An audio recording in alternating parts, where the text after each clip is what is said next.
¿Qué significa ser pobre en el siglo XXI? ¿No tener el dinero suficiente para poder satisfacer tus necesidades básicas y las no tan básicas? ¿Qué pasaría si yo, por ejemplo, tengo el dinero necesario para poder tener el nivel de vida material que a mí me gusta?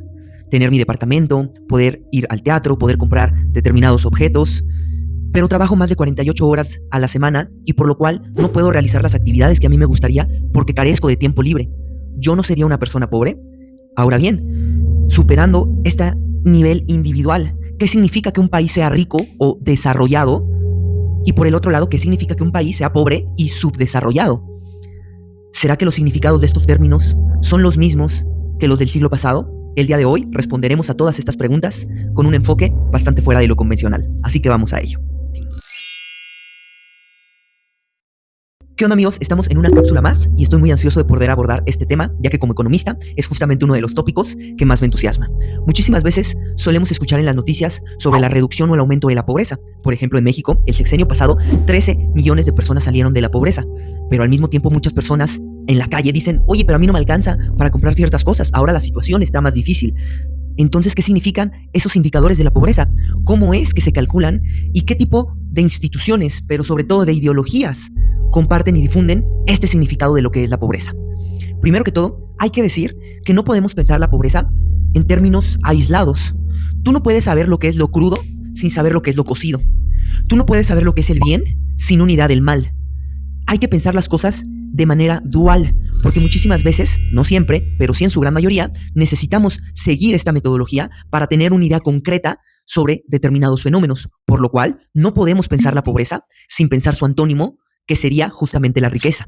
Porque, por ejemplo, para el Banco Mundial, si una persona gana menos de $2.5 al día, es decir, para el tipo de cambio aproximadamente 50 pesos al día, una persona sería pobre.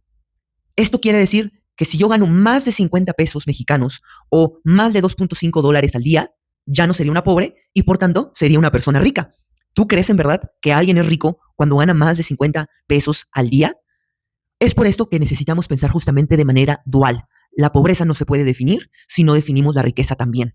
Por lo cual, es justamente cuando llegan diferentes concepciones de lo que significa la pobreza. Para muchos, es tu nivel de ingreso, cuánto ganas y para qué te alcanza. Es así que muchísimos economistas siguen metodologías definiendo una línea de pobreza que se mide a través de tu nivel de ingreso.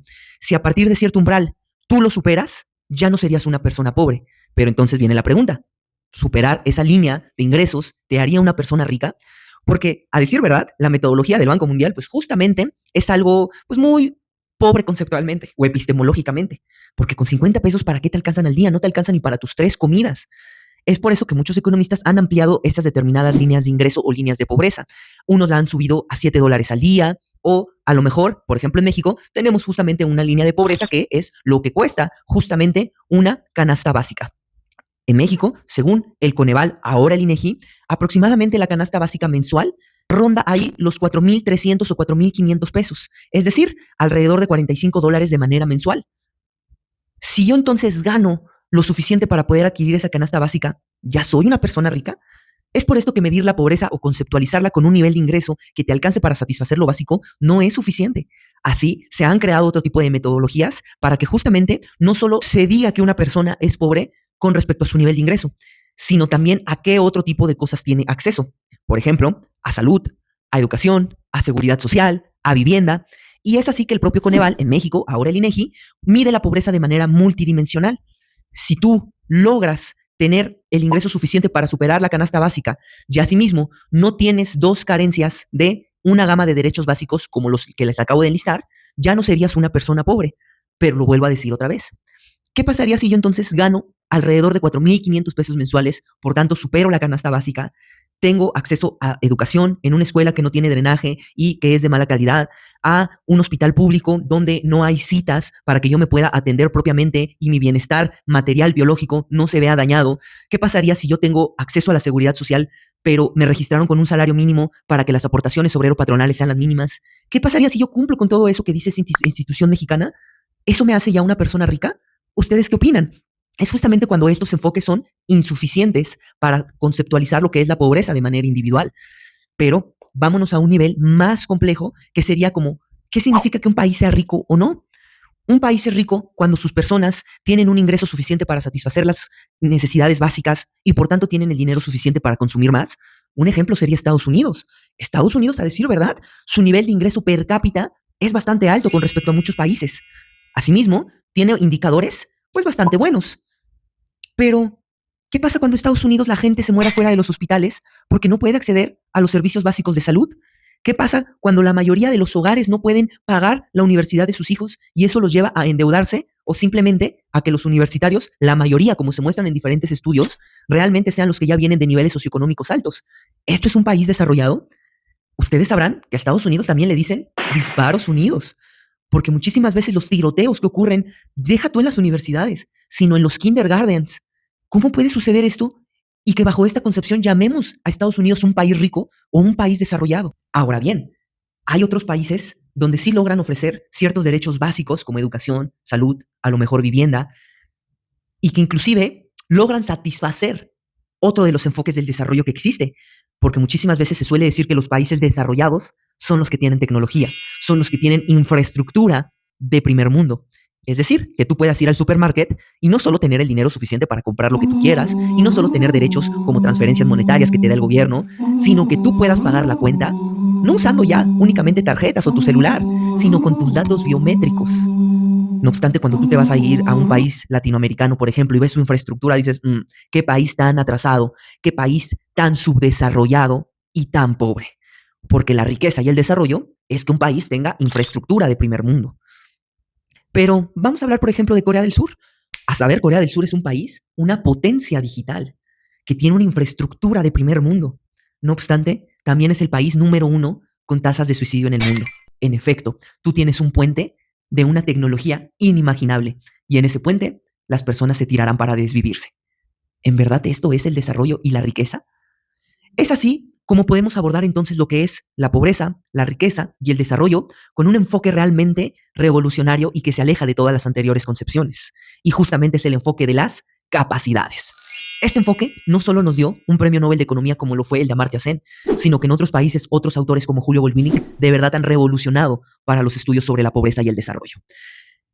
Según Amartya Sen, la pobreza no es no tener dinero, no es no tener solo acceso a derechos básicos, sino el que es que una persona desaproveche todas las capacidades que potencialmente están en él como ser humano.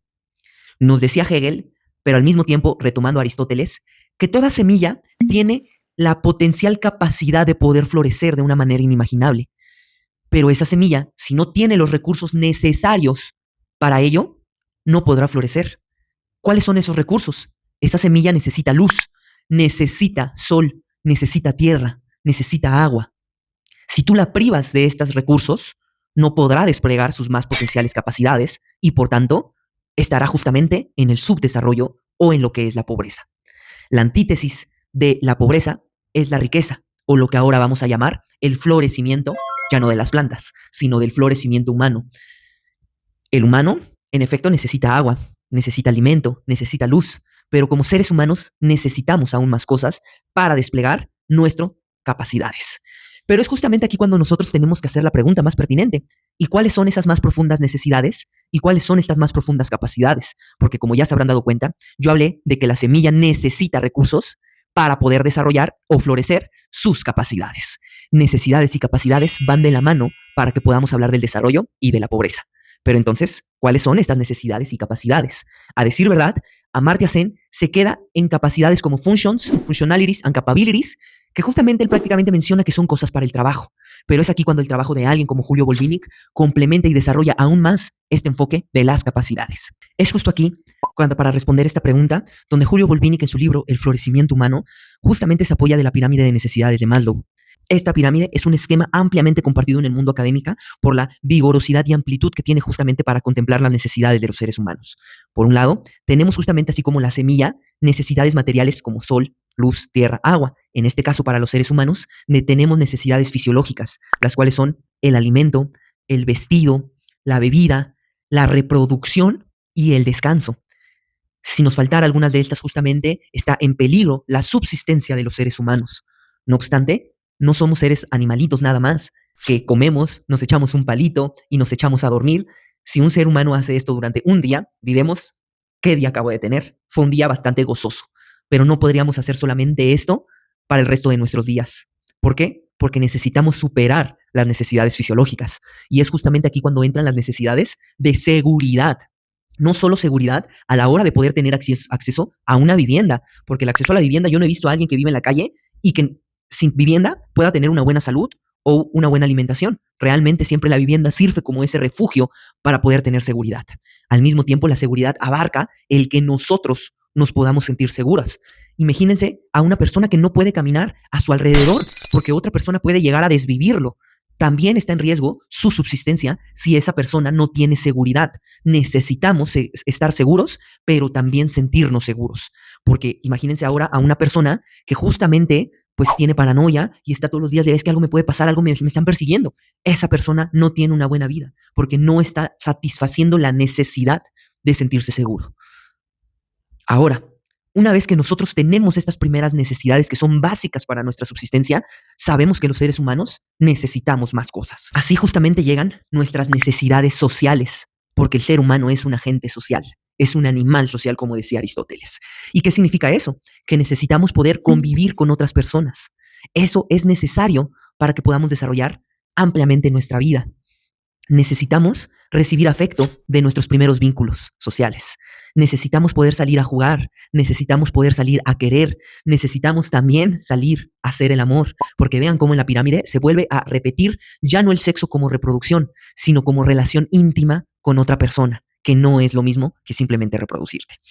Todas las personas necesitamos al menos una interacción social en nuestro día. Habemos justamente personas más sociales y personas más asociales. No a todos les gusta convivir con muchas personas, pero mínimo necesitamos una interacción con otra persona porque inclusive nuestra propia identidad se vería mermada si no hay otro que justamente me pueda reconocer. Recuerden a Robinson Crusoe cuando justamente encalla o naufraga en una isla desierta y una de las principales cosas que hizo fue crearse a su amigo Wilson porque necesitaba estar hablando con alguien más para no perder la cordura. Pero acabo de decir que necesitamos no solo estar hablando con un objeto inanimado, sino que justamente haya una interacción de regreso, porque necesitamos sentirnos reconocidos y esta es el penúltimo umbral de las necesidades de los seres humanos.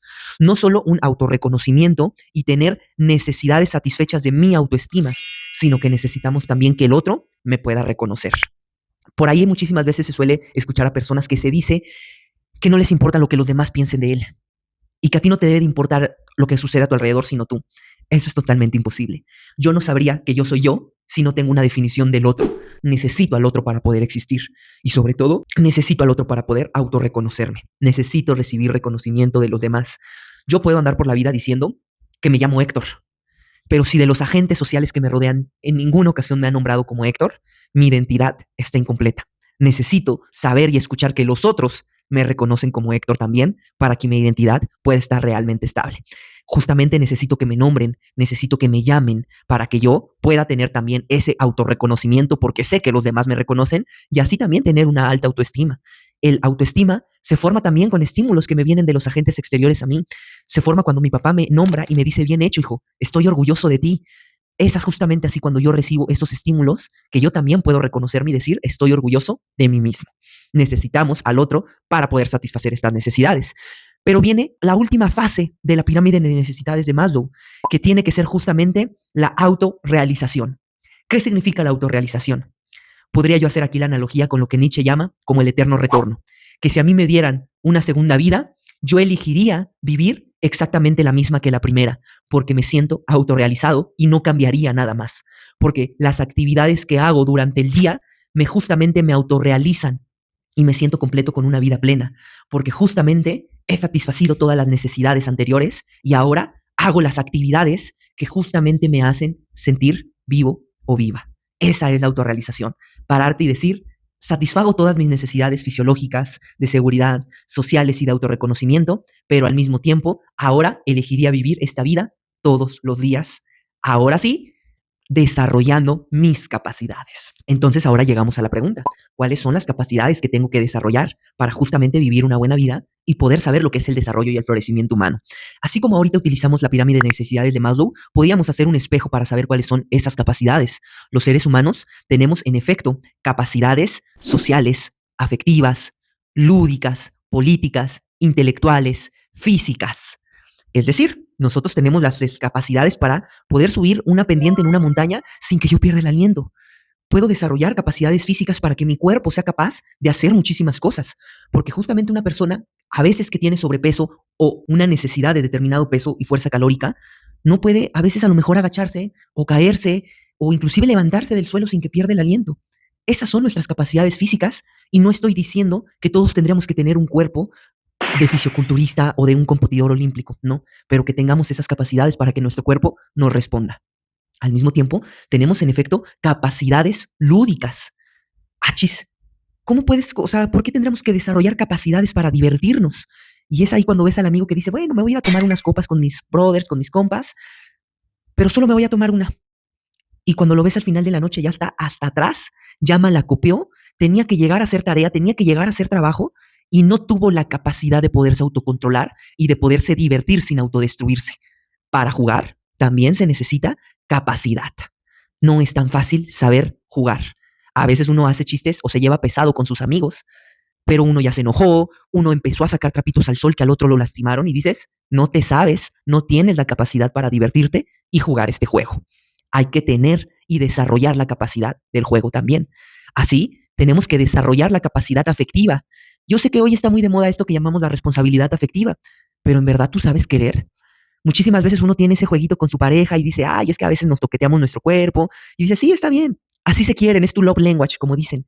Pero oye, estabas en la oficina de su trabajo enfrente de su jefe y le agarraste el cuerpo de una manera cosificándola frente a sus jefes, sus compañeros de trabajo o en un día importante frente a su familia. No tienes la capacidad de divertirte en un juego afectivo con tus seres queridos. No sabes, no tienes la capacidad de saber querer. Muchas veces dice, bueno, es que si se lo tengo que pedir, no se lo voy a decir porque así ya no lo quiero. Oye, desarrolla la capacidad de poder comunicar lo que quieres de la otra persona de manera asertiva porque la otra persona no es adivina, no te sabe leer la mente, por lo cual responde de que tú desarrolles la capacidad afectiva. Asimismo, nosotros tenemos capacidades intelectuales y sobre todo creativas. La autorrealización, no sé si a ustedes les ha pasado que uno construyó una mesa, una silla, escribió un libro, compuso una canción y cuando lo tiene, hizo un video para TikTok explicando esto y ves el video final y dices, no manches, esto que acabo de hacer intelectual y creativamente me autorrealiza como persona y inmediatamente lo quieres compartir al mundo. Ahora lo tienes que compartir sin necesidad de presumir o caer en la pedantería. Necesitas desarrollar esas capacidades creativas, sociales e intelectuales. Asimismo, también tenemos capacidades políticas de poder influir en las decisiones públicas que me afectan a mí y a mis primeros vínculos socialmente. Todos tenemos esa capacidad, pero muchísimas veces dices, oye, es que a mí no me gusta hablar de política porque no sé, no voy a opinar de estos temas. Claro que tú puedes, tienes en potencia esas capacidades, pero necesitas los recursos para poder desarrollarlas. Es justamente esto lo que es el florecimiento humano, que tú puedas satisfacer las necesidades que te llevan a desarrollar las capacidades para poder satisfacerlas. Es así cuando estás floreciendo como ser humano, pero viene algo sumamente importante. Quiere decir entonces que para que se pueda considerar una persona como rica, como desarrollada o como floreciente, tiene que saber tocar el piano, tiene que estar súper fuerte, tiene que ser un político, tiene que tener muchas relaciones socioafectivas. No, porque aquí entra la libertad de las personas. Hay personas que no les gusta salir a divertirse tomando ciertas copas, saliendo a bailar y que se divierten estando en casa. Pues esa persona decidirá libremente porque tiene la capacidad para poder hacer varias cosas y decir, yo voy a satisfacer mi necesidad del juego, de la diversión, de la social y del autorreconocimiento de esta manera. No todas las personas tenemos que estar fuertes con un cuerpo de fisioculturista, porque será nuestra libertad, porque nuestras capacidades así nos lo permiten, para poder justamente satisfacer mi necesidad física, desarrollar capacidades físicas libremente. No todas las personas tienen que tocar el piano para satisfacer una necesidad intelectual o su capacidad intelectual, pero sí puede leer, pero sí puede ir al teatro para satisfacer la contemplación y entenderla y podérsela explicar, pero sí puede ir a determinados tipos de eventos con determinados tipos de objetos para poder satisfacer y desarrollar su necesidad y capacidad. ¿Queda claro? El desarrollo de la libertad requiere capacidades y cuando tú floreces necesitando y siendo capaz de mayor cosas, eres una persona mayormente libre, porque si eso es el desarrollo, la pobreza es justamente lo contrario, el desaprovechamiento de todas tus necesidades y capacidades que tienes en potencia como ser humano. No eres capaz de elegir libremente la vida que quieres elegir, realizar y vivir. Eso es el desarrollo, eso es el florecimiento humano. Que tengas la libertad porque tienes las capacidades para decidir qué quieres ser, dónde quieres estar y qué quieres hacer de tu proyecto de vida. Tener más capacidades te hace más libre. Tener menos capacidades te hace más pobre y por tanto menos libre. Pero para todo esto necesitas entonces recursos. ¿Y cuáles son los recursos que necesitas? Pues primero que todo, todos en este mundo capitalista necesitamos dinero. Es uno de los principales recursos que necesitamos para satisfacer nuestras necesidades y para satisfacer nuestras capacidades. Otros recursos son derechos o servicios públicos, como la educación, como la salud, que te ayuda a satisfacer necesidades y capacidades fisiológicas, intelectuales, etc. Pero necesitamos un recurso muchísimo más importante o igualmente de importante: el tiempo libre. Los economistas solemos llamar a esto como tiempo de ocio, pero esto está actualmente cargado de un significado negativo porque te dicen estás de ocioso y eso tiene una connotación negativa. Por tanto, no le vamos a llamar como los economistas que dicen tiempo de ocio, sino es tiempo libre. Tiempo que te ayuda a satisfacer estas necesidades y desarrollar capacidades, lo que termina haciéndote más libre. ¿Por qué? Porque para comprar el piano necesitas dinero, pero el piano no se aprende a tocar solo. Necesitas tiempo libre para poder desarrollar libremente esta capacidad. Es así cuando justamente dices, oye, tengo dinero, pero podría ir al cine y no tengo tiempo. Tengo el dinero suficiente para poder invitar a mi pareja o a mi pretendiente, pretendienta a una cita romántica, pero ¿a qué hora lo voy a hacer si no tengo tiempo? Tengo el dinero para justamente poder ir a no sé qué obra de teatro, a no sé qué partido de fútbol, a un concierto, pero ¿a qué hora voy a ir si no tengo tiempo libre? Y es justamente ahí cuando dices, ¿cuánto vida te está costando tu trabajo? Porque en efecto, ganas bien, pero no tienes el tiempo para desarrollar tus necesidades y sobre todo tus capacidades. Porque el piano no se toca solo, los libros no se leen solo, aprender a cocinar no se hace solo, necesitas tiempo libre, aparte de dinero y servicios básicos públicos. Así, pobre no es aquel que no tiene dinero, sino inclusive el que no tiene tiempo libre y al mismo tiempo el que no desarrolla capacidades. ¿Cuántas veces has visto a una persona que en efecto tiene mucho dinero, pero que es una persona sumamente incompetente, intelectual, lúdica, política y socialmente? Así podría poner una larga lista de ejemplos, pero no es el caso, pero se los dejo para su reflexión. Así, nosotros podemos entonces saber lo que es ser una persona pobre y lo que es ser una persona rica. Lo que es ser que un país sea pobre o lo que es ser un país rico desarrollado. Desde esta perspectiva, muchísimas de las personas en México seríamos personas pobres, créanme que sí. Y no solo eso, sino que en el mundo, países como Estados Unidos no serían países ricos. Países europeos, que muchas veces los tenemos romantizados, no serían países ricos ni desarrollados, porque su población no desarrolla sus más profundas capacidades en libertad. No son y no somos personas realmente libres, porque la libertad implica justamente que desarrolles esas capacidades para poder elegir el proyecto de vida que quieres, dónde quieres ser, dónde quieres estar, dónde quieres hacer las cosas. Este enfoque de las capacidades revoluciona lo que son los estudios y la conceptualización de la pobreza. Así, de manera multidimensional, como yo se los comenté al inicio del video, México cuenta con el 36% de su población en condición de pobreza.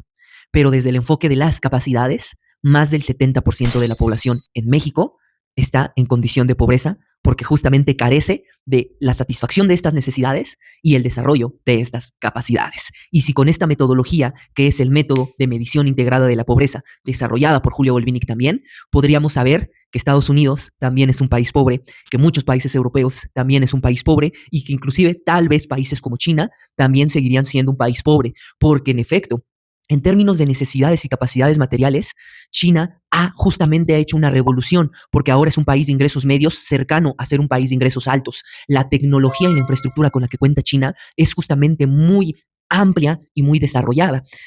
Tiene satisfacción de necesidades y capacidades materialmente amplias. Pero ¿qué pasa con las libertades políticas? ¿Tendrán ellos la capacidad efectiva para decidir cuáles son los proyectos y las decisiones de su comunidad? Esto nos llevaría a otro debate, pero justamente quiero que ustedes se lo lleven de tarea para que puedan reflexionar. Está pobre el que no satisface lo poco. Es pobre el que no satisface lo mucho. Está pobre aquel que tiene pocas capacidades. Es pobre el que no logra desplegar más capacidades. Esto es el desarrollo y la riqueza. Y por tanto, ahora me gustaría que tú me pudieses decir si tú eres una persona pobre o eres una persona rica. Si el país en el que vives es un país pobre o es un país rico. De verdad, llévatelo para la reflexión y quiero que me cuentes en los comentarios qué es lo que opinas de este enfoque y si realmente ha satisfacido tus expectativas. Bueno amigos, pues entonces esto ha sido el video del día de hoy. Por favor, dale like, comparte para que estas reflexiones sociales puedan llegar a muchísimo más gente. Esto es Reflexiones Sociales, un canal hecho para que la gente pueda aprender muchísimo más y que con mis videos tú puedas empezar a desarrollar necesidades y capacidades intelectuales, creativas, filosóficas y hasta políticas también. Yo me sentiré muy satisfecho si logro hacer esto. Nos vemos en una cápsula más y recuerda, aquí no solo hablamos de economía, sino hablamos de política y sociología. Nos estamos viendo en un video más. Yo soy Héctor, cuídate mucho. Chao.